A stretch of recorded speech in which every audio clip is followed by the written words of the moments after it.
Samantala, tututukan naman ng COMELEC ang barangay sa Pangasinan sa pamamagitan ng satellite registration para makuha ang mataas na bilang ng mga botante sa nasabing lugar. Alamin natin ang detalye ng balita mula naman sa aming kasamang si Haji Camino, live via phone patch. Haji, magandang hapon.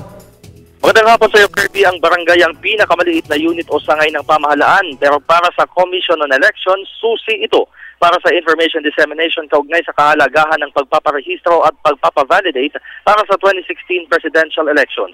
Dito sa Pangasinan, sunod-sunod ang isinasagawang satellite registrations sa mga barangay para mapadali ang pagpapakuha ng biometrics ng mga botante. Paraan nila ito para wala nang maging dahilan ng mga residente upang hindi makapagparehistro at makapagpavalidate. Sa bayan ng Pozo Rubio, 3,274 sa mahigit 42,000 registered voters ang wala pang biometrics base sa tala ng COMELEC.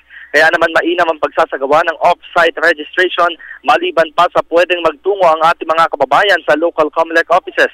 Kanina ay marangkada na nga, Kirby, ang satellite registration sa barangay Adipangpang na isa sa pinakamalaking barangay sa Pozo Rubio.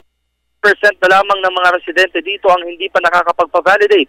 Muli namang hiningi ni COMELEC spokesman Director James Jimenez ang tulong ng local government officials sa pagsusulong ng public awareness.